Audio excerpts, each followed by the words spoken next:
Bago ko simulan ng kwento, gusto ko munang humingi ng kaunting suporta, lalo na sa mga bago palang nakikinig sa channel na ito.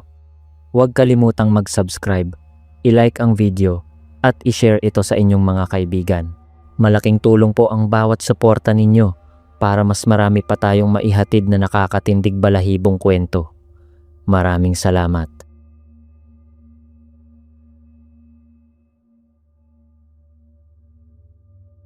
Noong high school pa ako, madalas kaming pumunta ng mga kaibigan ko sa isang lumang sementeryo sa labas ng bayan namin. Hindi ko na lang sasabihin kung saan eksakto. Ako nga pala si Miko, 28 years old na ngayon, pero nung panahong yun ay 16 pa lang ako. Puno ng kalokohan, walang iniisip na panganib.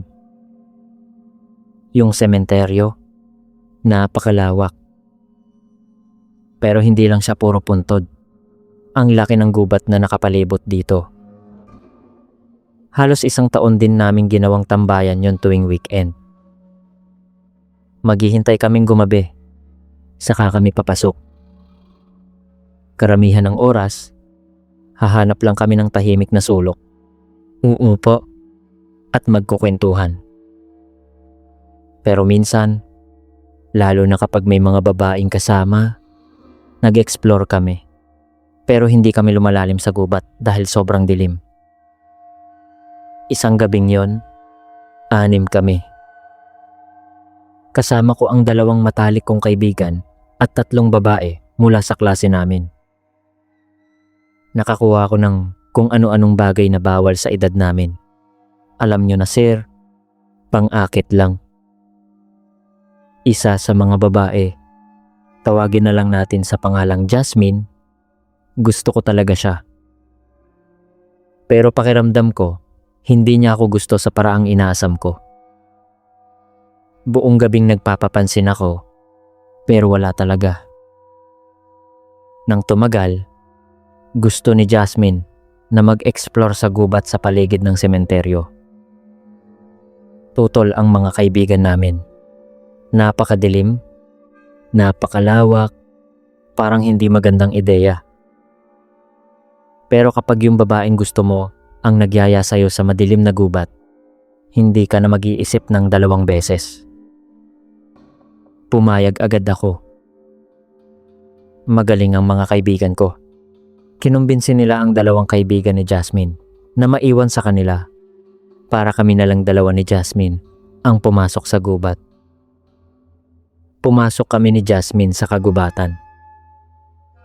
Kakaiba siya ng gabing yun, pero wala akong pakialam. Kinakausap niya ako tungkol sa mga rituals, mga kaluluwa, kung ano-ano pang kakaiba. Tumatalon-talon lang ang isip ko. Nakikinig pero hindi pinoproseso. Masaya lang akong kasama siya. Mabagal ang lakad namin dahil sa dilim. Natatakpan ng mga puno ang liwanag ng buwan. Nakarating kami sa parte ng sementeryo na hindi ko pa nakikita dati. Malungkot tingnan. May mga napakatandang puntod doon, halatang nalimutan na ng panahon at kalikasan. Halos hindi na mabasa ang mga pangalan. Nagkakasira-sira ang mga lapida. At yung mga nakatayo pa, natatakpan ng lumot at dahon. Hindi ko alam na may libingan pala hanggang doon. Habang naglalakad pa kami ng palalim, may nakita kaming simbahan. Maliit, abandonado. Noong una, akala ko malaking puntod lang. Pero nang lapitan namin, simbahan talaga. Lumang simbahang Katoliko, gawa sa lumang bato, napapalibutan ng mga sanga at baging. Hindi ako makapaniwala. Si Jasmine, pilit na ikinukwento ang tungkol sa mga kaluluwa ng patay na nagpapahinga raw doon. Pero ako, tuwang-tuwa. Ang cool lang na may abandonadong simbahan sa gitna ng gubat. Gusto kong pumasok. Nag-aalangan si Jasmine. Baka raw magambala namin ang mga kaluluwa. Nirerespeto ko ang sinabi niya, pero sa isip-isip ko, wala namang katotohanan yun. Ilang minuto ko rin siyang kinumbinsi hanggang sa pumayag na rin. Umakyat kami sa 2 pintuang kahoy sa harapan. Nakakadena at nakalok. Kitang-kita kong hindi mapalagay si Jasmine, pero imbes na intindihin ang nararamdaman niya, pinatunayan ko ang tapang ko o kung anumang kabaliwan yun. Ilang ulit kong binangga ang pinto hanggang sa nasira ang isang bisagra. Naitulak kong buksan. Pumasok ako. Nakakamangha sa loob. Mga 7 o 8 hanay ng mga bangko ng simbahan. Maliit na altar sa harap. May ilang aklat pang nakakalat. Nakatayo si Jasmine sa may pintuan. Patuloy akong kinukumbinsing umalis. Pero ako, naglalakad-lakad sa simbahan, nagpapatawa, ginagaya ang pari sa altar. Hindi siya natutuwa. Isang hakbang pa at nakuha ko ang karapat-dapat na kaparusahan. Mahina pala ang mga tabla sa likod ng altar. Bumigay sila at nahulog ako sa ilalim. Mga 10 talampakan ng lalim. Masakit, matigas at mabato ang sahig. Yun na ang nagdala kay Jasmine sa loob ng simbahan. Takbo siya sa butas. Tinitingnan kung okay ako. Sinigaw ko na okay lang ako kahit sobrang sakit ng katawan ko. Binuksan ko ang flashlight ng cellphone ko. Hindi maganda ang ilaw, pero sapat na. Sinilip ko ang butas. May hagdang nakalagay para makaakyat, pero sira na. Wasak. Sinabihan siya ni Jasmine na parang crawl space door yung nasa sahig. Sinabihan ko siyang tumakbo, pabalik at tawagin ang mga kaibigan namin. Kahit malayo, kaya naman niyang gawin yon. Ayaw niya akong iwan, pero pinilit ko. Narinig ko ang yapak niya palabas. Sinubukan kong tawagan ang mga kaibigan ko. Walang sumasagot. Habang naghihintay, ginamit ko ulit ang flashlight at sinuri ang silid. Noong una, ayaw kong tumingin masyado. Takot ako sa gagamba at mukhang tambayan ito ng mga gagamba. Maliit na kwarto lang, may ilang haligi ng kahoy. Lumapit ako sa sirang hagdan para tingnan kung may magagawa. Wala na talaga. Habang nakatingin ako sa hagdan, may narinig akong kumikilos sa likod ko. Hindi yapak, parang may humihila o gumagapang. Lumingon ako, sinipat ng ilaw yung kabilang bahagi ng silid. Noong una, wala. Pero sa dulo ng sinag ng flashlight, may napansin ako. Yung lupa sa mabatong sahig, tila may gulo. Parang bagong hukay o natambak ng kung ano. Bumilis ang tibok ng puso ko. Hindi ko alam kung bakit. Hindi ko sigurado kung ganoon na talaga yung itsura noong una o ngayon lang nagkaganoon. Nagsimula na akong matakot. Sinigawan ko sila, nabilisan nila. Habang nakatingala ako sa butas at sumisigaw, muli akong nakarinig. Ngayon, parang ungol. Kahit sinasabi ng buong pagkatao kong huwag tumingin, itinutok ko ulit ang ilaw sa direksyong pinanggalingan ng ungol. May taong nakatingin sa akin. na aninag ng liwanag ang kanyang ulo. Kalbo. Galit na galit ang mga matang nakatitig. Animoy, tumatagos sa akin. Siya ay nasa sahig at hindi siya naglalakad. Gumagapang siya, palapit sa akin. Nagsisisigaw ako, nagmamakaawa sa mga kaibigan ko. Narinig ko ang pintong kahoy na biglang bumukas. Isa sa mga kaibigan ko ang naghulog ng malaking sanga ng puno sa butas. Umakyat ako. Bawat hakbang, pakiramdam ko, mababali ang sanga. Himala, hindi ito tuluyang nabali at nakarating ako sa itaas. Nang makita ako ng mga kaibigan ko, nalito sila para akong mamamatay sa kakasigaw. Sinabi kong may tao sa ibaba. Hindi sila naniwala noong una, pero sinilip nila gamit ang mas malakas na flashlight. Nakita nila, pero sa pagkakataong ito, hindi siya gumagapang palapit. Gumagapang siya palayo, pabalik sa likod ng haligi. Gusto ng isa kong kaibigan na tumawag ng tulong. Baka raw kailangan niya ng saklolo. Pero nakumbinsi kami ng iba na umalis na lang. Masamang tao yun. Paglabas namin, nahulog ko pabalik ang sanga sa butas sakaling kailanganin niya. Pero sa loob ng 2 araw, kinakain ako ng konsensya. Iniwan namin siya doon para mabulok. Nag-isa akong bumalik sa sementeryo. Pumunta ako sa simbahan. At hindi ako makapaniwala. Yung sanga, wala na sa butas. Nasa sahig ng simbahan, malapit sa mga pews. Sumigaw ako sa butas. Ginamitan ng magandang flashlight na dala ko. Walang bakas nung gumagapang na lalaki. Kaginhawahan. Buhay siya, nakaalis. Pero kasunod nito, takot. Saan nanggaling ang lalaking yon?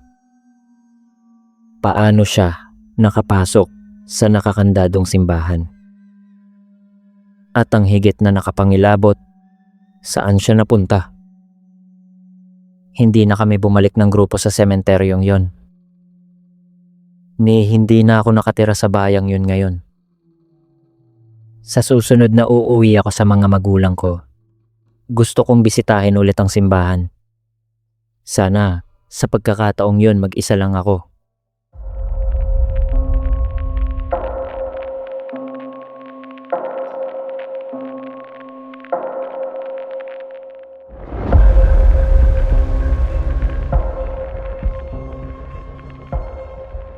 Dalawang taon na ang nakakalipas mula nang pumanaw ang lola ko. Ako si Aldrin, 30 years old, Tubong Lipa, Batangas. Si Lola Biday, siya ang pinakamahalagang tao sa buhay ko. Higit pa sa pagiging magulang, siya ang tumayong totoong magulang ko. Nang dumaan ako sa napakaitim na yugto ng buhay ko, siya lang ang nanindigan sa akin at tinulungan akong bumangon. Sa kanya ko utang ang lahat ng tagumpay ko. Matagal na pala siyang may sakit, pero inilihim niya dahil alam niyang mag-aalala ako. 1 buwan pagkatapos niyang mawala, sinimulan kong dalawin ang puntod niya araw-araw pagkatapos ng trabaho. Kakausapin ko siya, parang meditasyon ko na rin. Payapa ang pakiramdam ko doon. Pero ang kapayapaang yun, hindi nagtagal. Isang araw, may napansin akong kakaibang babae sa puntod na halos 2 libingan lang ang layo mula kay Lola. Kung titingnan mo lang, normal siya. Matangkad, payat, nasa mga mid-40s, may ligaw, nakulot na buhok. May maganda siyang ngiti, aminado ako. Tumatawa siya at kinakausap ang puntod sa harap niya. Pero yung paraan ng pagsasalita niya, ang lakas ng boses niya, ang pagtatawa na parang may narinig siyang pinakanakakatawang biro sa buong mundo. At paminsan-minsan, sumusulyap siya sa direksyon ko. Kapag nahuhuli niya akong nakatingin, sinasabi lang niyang huwag ko siyang pansinin dahil kinakausap lang daw niya si George. Ina-assume kong George ang nasa lapida. Ngingitian ko lang siya at itutuloy ang ginagawa ko. Maraming tao ang kinakausap ang yumao sa sementeryo. Hindi naman yan kakaiba. Pero siya, ang hindi natural. Pansin ko, araw-araw na siyang nandoon. Parang inaabangan ako. Pagpasok ko pa lang ng sementeryo, nandoon na siya, kumakaway. Alam niya ang pangalan ko. Binabati niya ako sa pangalan ko pagbaba ko pa lang ng sasakyan. Espesyal na oras ko yon para kay Lola. At pakiramdam ko, sinisira niya yon. Pero wala naman akong magagawa. Hindi ko siya pwedeng pagbawalan. Isang hapon, nilapitan niya ako. Humingi siya ng paumanhin sa pagiging maingay at ikinuwento kung gaano siya nasaktan nang mamatay ang mahal niya. Siyempre, pareho kami ng pinagdadaanan, kaya nag-usap kami. Nakapagkwento ako tungkol kay Lola. Isang bagay na lagi kong ikinatutuwa, pati yung impormasyong hindi ko dapat ibinigay, na naiwan sa akin ni Lola ang bahay niya. At nasa testamento, hindi ko alam kung bakit ko sinabi yun. Minsan, oversharing tayo nang hindi kailangan. Ilang minuto lang, naghiwalay na kami. Pero kinatakot ko dahil nagkaroon kami ng tunay na usapan. Baka lalo na niya akong kulitin araw-araw. Nagdesisyon akong baguhin ang schedule ko. Sa halip na weekdays, Sabado na lang ako bumibisita. Pagdating ko ng hapon ng Sabadong yon, mag-isa ako. Wala siya. Pauwi na ako. Dumaan ako sa dulong labasan ng sementeryo at nakita ko siya. Nakaupo sa iba namang puntod. Kinakausap ang ibang pangalan. Imbes na matakot, naawa ako. Baka isa lang siyang malungkot na tao. Ginagamit ang sementeryo sa masamang paraan para makakilala ng kausap. Nang gabing yon, nakipagkita ako sa mga kaibigan kong bumibisita mula sa Maynila. Lampas 1:00 na ng madaling araw nang umuwi ako. Nag-grab ako dahil alam kong iinom ako. Pagod na pagod ako. Pagbaba ko sa driveway, may napansin akong kakaiba. May konting ilaw sa loob ng bahay, tumatagos mula sa tabing ng bintana. Para sa iba, baka normal lang yun. Pero ako, sir, hindi ako nag-iiwan ng ilaw. Kailanman. Alam kong may mali. Imbes na tumawag ng pulis, pinilit kong siyasatin mag-isa. Dahan-dahan akong pumasok. May narinig akong kaluskos galing sa kwarto ko. Parang may humahalongkat. Nagtago ako sa likod ng pinto. Sumilip sa siwang. Nanlaki ang mata ko.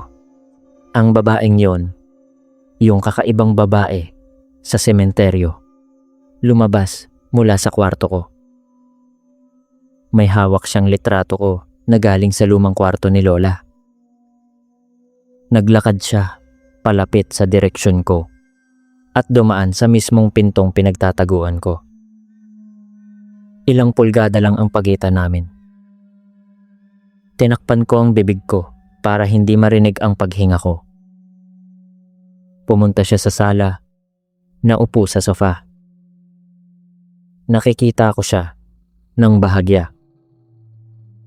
Nagsimula siyang makipag-usap sa kawalan, gaya ng lagi niyang ginagawa sa sementeryo.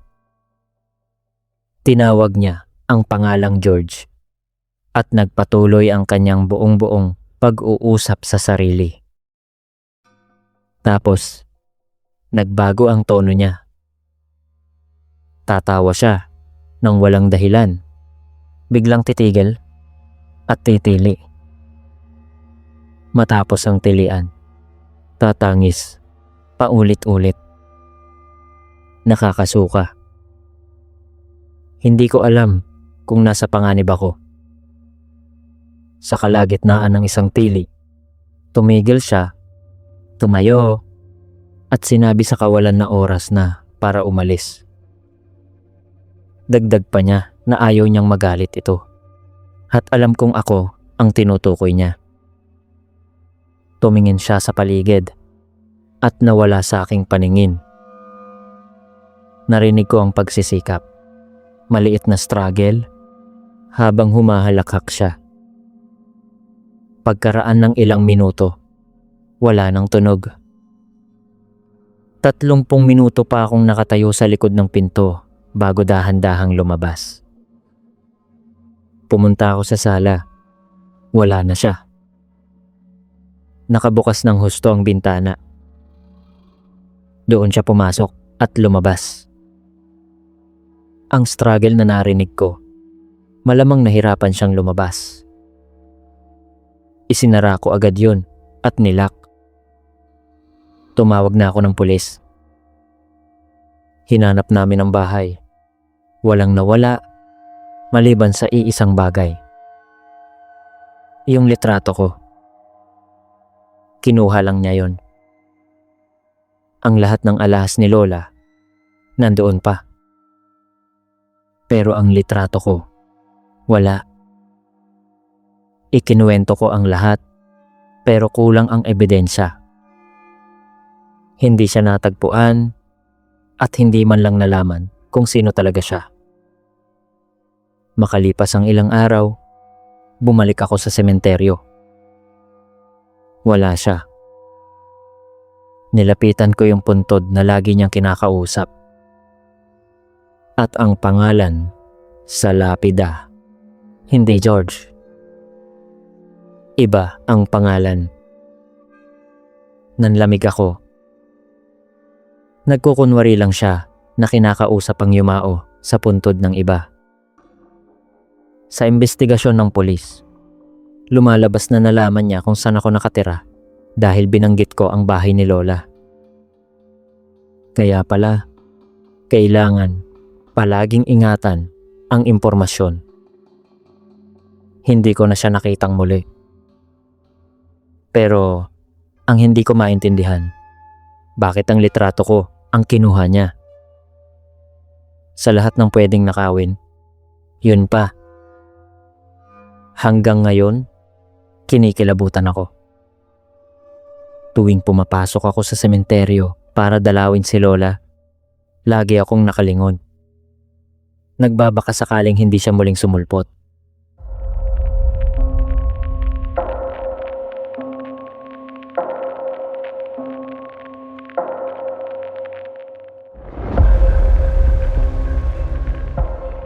Mapagpalang araw po, Sir L. Nung bata pa ako, madalas kaming pumunta ng nanay ko sa isang sementeryo para maglakad-lakad. Iyon ang bonding namin. Isang paraan para mailabas ako ng bahay at mag-ehersisyo. Maglalaro kami ng isang kakaibang laro. Titingnan namin ang mga petsa sa lapida. Kukuwentuhan ng buhay yung yumao at bibigyan ng buong backstory. Kalokohan, pero sa amin na yun. Nagkahiwalay kami ng landas ng nanay ko ilang taon na ang nakakaraan. Nagkaroon ng malaking alitan at hindi na kami nag-uusap. Noong nakaraang taon, nakabili ako ng una kong bahay. Ako si Jake, 32 years old, at nakatira ngayon sa isang maliit na bahay sa Malolos, Bulacan. Maganda ang bahay. Liblib, tahimik, pero 15 minuto lang mula sa bayan. Mura ko itong nakuha. Ilang ulit ibinaba ang presyo. Ang dahilan, halos nasa sementeryo ang likod ng bahay. Sa teknikal, nasa labas lang ito ng sementeryo, pero kung maglalakad ka sa likod bahay ko, didiretso ka sa pinakadulo ng libingan. Nakakatawa. Noong bata ko, ginugugol namin ang oras sa paglalakad sa sementeryo at ngayon, mayroon akong sementeryo sa likod bahay. Parang paalala ng masalimuot naming relasyon ng nanay ko. Ilang buwan matapos lumipat, sinimulan kong maglakad-lakad sa sementeryo sa gabi. Walang masamang intensyon. Komportable lang ako sa katahimikan ng mga puntod. Hirap akong matulog sa gabi, kaya mas napapakinabangan ko ang oras ko sa paglalakad. Minsan may headphone, nakikinig ng music o audiobook. Minsan wala, tanging ang tahimik na paligid. Ilang oras akong naglalakad. Sabi ng iba, baliw daw akong mag-isa sa sementeryo pag dilim. Pero hindi ko naramdaman ang takot hanggang isang gabing nagbago ang lahat. Noong gabing yon, nagdesisyon akong maglakad ng walang headphone. Payapa. Tahimik. Narinig ko ang isang boses. Napakahina. Akala ko hangin lang sa mga puno. Hindi ako tumigil. Walang dahilan para matakot. Ilang sandali pa, narinig ko ulit. Malinaw na malinaw. Isang mahinahong boses mula sa likuran ko ang bumati sa akin. Tinawag ako sa pangalan ko at sinabing siya raw iyon. Lumingon ako. Isang lalaking nakaitim na sunglasses. Madilim na, 2:00 na ng madaling araw, pero naka-sunglasses. Maruming, puting t-shirt, kupas na maong na may mga butas. Naglalakad papalapit sa akin ng may kabilisan. Hindi tumatakbo, pero mabilis ang hakbang. Hindi ko siya kilala. Ni hindi ako kumibo. Tumalikod ako at nagmabilis din ng lakad. Ilang ulit akong lumingon. Patuloy pa rin siyang sumusunod. Kinabahan na ako. Hindi ko na inintay kung ano ang gusto niya. Basta na lang akong tumakbo ng mabilis. Gumana naman. Hindi ko na siya nakitang sumusunod. Pero ang hindi ko matanggap, alam niya ang pangalan ko. Ni hindi ko pa nga gaanong kakilala ang mga tao sa bayang ito at wala akong sinabihan kung saan ako nakatira. Habang iniisip ko yon, lalo akong natakot. Sa sobrang praning at pag-iingat, nagpaiikot-ikot ako pauwi. Ayokong makita niya kung saan ako nakatira.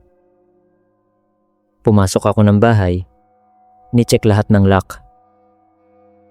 Kinabukasan at sumunod na mga gabi, paulit-ulit kong tinitingnan ang bintana, hinihintay na baka biglang sumulpot yung lalaki. Pero hindi. 2 buwan ang lumipas nang hindi ako naglalakad sa sementeryo. Isang gabi, siguro dahil sa pagiging padalos-dalos, sinubukan kong maglakad muli. Maikli lang. 1 oras, wala namang tao. Nang makauwi ako, pakiramdam ko, naglalaho na ang kaba.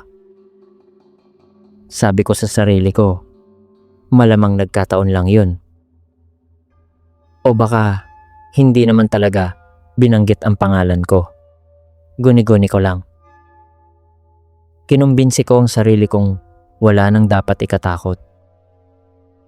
Kinagabihan, 1:00 ng madaling araw, Muli akong lumabas. May isang earbud. Nagpapatugtog ng music. Ilang sandali lang, nalunod na ako sa musika. Hindi ko na siya iniisip. May nakita akong malaking puno na upo sa ilalim, pumikit at nag-relax. Nang nakapikit ako, may naramdaman akong dumaan sa harap ko. Mabilis kong idinilat ang mata. Nagmasid sa paligid. Walang kahit ano kundi mga puntod at anino ng puno. Isang paniki siguro. Nagpakatatag ako. Pumikit muli. Biglang may bulong sa likod ko at naramdaman ko ang malamig na kamay sa balikat ko. Tumayo ako bigla at nandoon yung lalaki, sumisilip. Mula sa puno na kasasandalan ko lang. Nakaunat ang kamay niya. Yung lalaki na ito na naman. Pero ngayon, wala na yung sunglasses. Marumi ang kamay at hindi ito dumi. Parang pula. Baka sa dilim, panlilinlang lang ng mata, pero parang dugo. Lumabas siya mula sa likod ng puno. Patuloy na nakaunat ang kamay. Sinabi niyang ang tagal na raw niya akong hindi nakikita at sa pagkakataong ito, malinaw, binanggit niya ang pangalan ko. Gusto kong sumagot pero hindi ko magawa. Tulala ako. At ang pinaka nakapangilabot, ang paraan ng paglalakad niya. Hindi natural. Hindi lang pilay o paika-ika. Parang natututo pa lang siyang maglakad na hindi niya alam ang tamang paraan. Hindi ko na hinintay na malaman kung ano ang gusto niya. Tumakbo ako ng tumakbo. Hindi na lumingon. Parang nung una, nagpaiikot-ikot ako pa uwi para walang bakas kung saan ako nakatira. Yun na ang huli kong pagpunta sa sementeryong yon.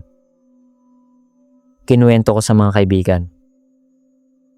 May nagsabing baka caretaker siya o gwardya. Pero hindi yon ang paliwanag. Walang dahilan para malaman niya ang pangalan ko.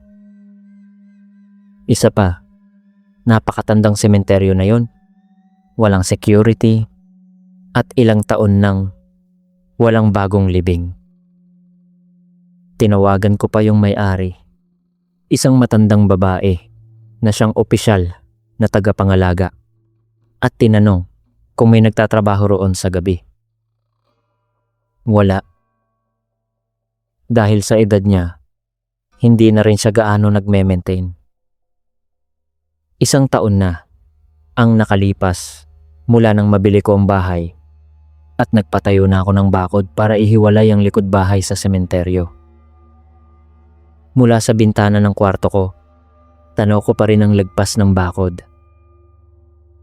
Gabi-gabi, napapatingin ako, iniisip ang lalaking yon. At narito ang hindi inaasahang update. Habang sinusulat ko ang kwentong ito, habang pinag-iisipan kung isusumite ko, naalala ko ang magagandang panahon kasama ang nanay ko noong bata ako. Nagdesisyon akong tawagan siya, subukang ayusin ang nasirang relasyon. Masaya kong sinasabi, unti-unti na kaming nagkakabati. Sa isang tawag, nabanggit ko ang sementeryo sa likod ng bahay at yung kakaibang lalaking nakita ko ng 2 beses. Natahimik siya. Akala ko naputol ang linya. Sa wakas, nagsalita siya at tinanong kung naaalala ko ba kung bakit kami tumigil sa paglalakad sa sementeryo. Akala ko, tumanda lang ako, unti-unting nawala ang oras namin. Hindi pala. Ikinuwento niya. Isang hapon, noong bata pa ako, may kakaibang lalaking lumapit sa amin. Parehong-pareho sa description ng lalaking nakita ko. Black sungglasses, maruming puting t-shirt, butas-butas na maong. Binati ang nanay ko sa pangalan. Sinundan kami. Pinipilit kaming puntahan ang bago niyang sasakyan. Pasimple siyang tinakot ng nanay ko na tatawag ng pulis. Saka siya umalis. Konti lang ang naaalala ko rito.